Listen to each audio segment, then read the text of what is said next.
Walking. One of the most basic and common forms of transportation on Earth. It is the first essential movement that we learn from a young age and then proceed to take for granted.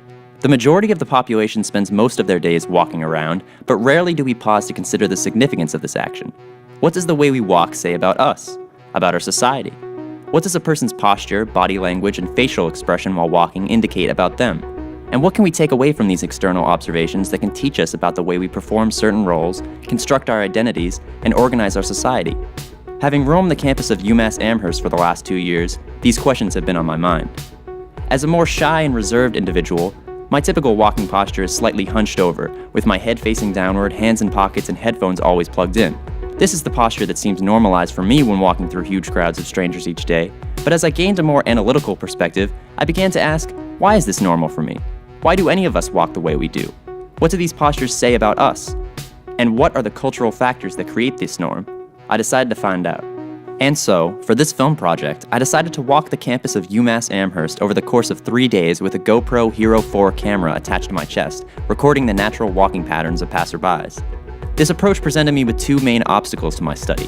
One being the legitimacy of the subject reaction, given that they could see the camera recording on my chest, and the other being concealing the identities of all the participants involved. However, after I began filming, I noticed that most passerbys did not seem to notice or care about the presence of the GoPro. They were more concerned with where they were headed, and that I could blur the faces of participants to conceal their identities. And so, with no qualms remaining about my study, I set off and began my attempts to find deeper meaning in walking, and what I found taught me more about identity, performativity, and myself than I could have possibly imagined.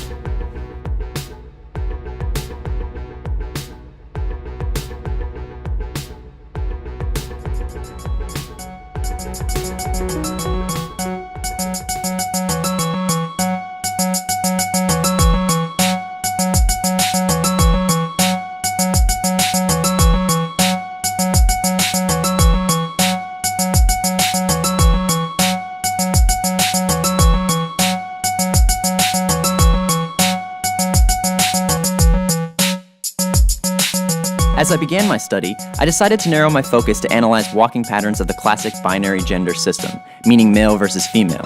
I asked myself, why do women walk the way they do? Why do men walk the way they do? And could identifying patterns of walking within these factions answer greater questions about identity and performance?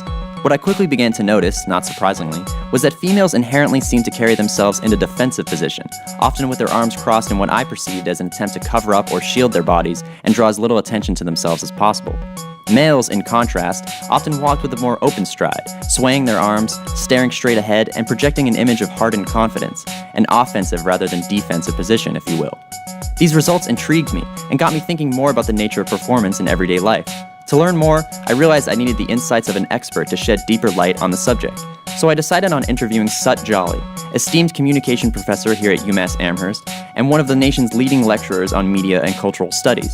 If anyone could deconstruct performance in society, it was Professor Jolly. Yeah, I think the idea, most people think, the way we move and whatever is natural, just the way our bodies are. But in fact, other than when we're asleep, we are always performing. Whenever we're awake, whenever we're conscious, whenever we are in a society or whether we're social, we are performing what it means to be the kind of person that I want to project myself to be. And so human beings they're in performance mode whenever they're conscious, because I think we are in control of our bodies. Now, it may seem as though some of these things are so natural that we're not in control of them, but in fact, they become natural because we do them so much. Professor Jolly then expanded on this idea of being read in a certain way by making a comparison between the body and a text. Yeah, the body is in one sense like a book, or it's like a text that you have to read. There's very little that's natural about the body, and there's very natural about the way in which we move. What we're doing when we move and what we're doing when we posture. The way I'm moving my hands around right now, this is something that I have learnt to do within this culture, that if I want to express myself, then the hands are the way, this is the way to do it. So the body in that sense is, when I say it's a body, the body is a text to be read, it means it's not natural. It means that we are performing in such a way that we want people to read us in the way that we want to project ourselves. Simple enough to understand, Each body is like a book, and for that book to be read, it requires the person to display a certain behavior and the observer to be able to recognize and categorize that behavior. However, this still did not explain the gender divide in walking patterns. Besides the obvious reasons, why did women walk more defensively? Why did men seem more open and confident? Professor Jolly shed light on this through a concept he called the pornographic gaze. The pornographic gaze is talks about there's a way of looking at someone, and mostly this is a way of looking at women. And the pornographic gaze is that you only look at women essentially through their sexual aspect, and only in terms of their bodies, and only in terms of how they can service men.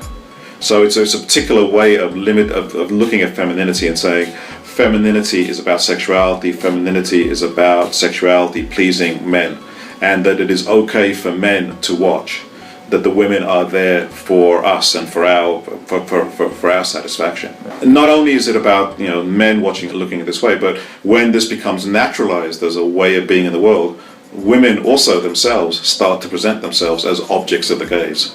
That in fact what's natural for a woman is to present herself in this sexual way. What's natural for a woman, or to be a socially recognized female in the society, means you have to present yourself in this highly sexualized way in which you're always available for men's viewing.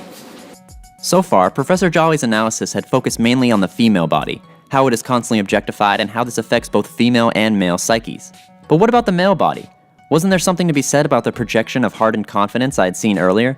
What did the walking patterns of males indicate about their own sense of identity? Professor Jolly identified this phenomenon through a term he called the tough guys.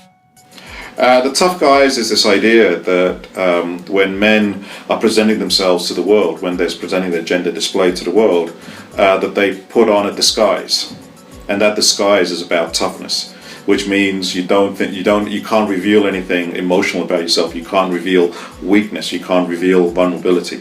All you can do is show how tough you are, how much in control you are, and how much other men should fear you, and how you can intimidate other people. That means, the tough guys is this projection of power into the world, and actually cuts off what it is that makes human beings human. I think the tough guys is really easily identifiable in terms of the way men present themselves and the way in which they walk, the way in which they stand. It's a very unnatural way. After completing my 3 days of walking and reflecting on Professor Jolly's insights, I felt I had a better grasp on the concepts of identity and performance. I now understood how constant of a role performance plays in our lives, and how our identities are intrinsically dependent on the roles we perform. I felt more aware of the societal pressures constantly being put onto women, and how these pressures affect their own self-image.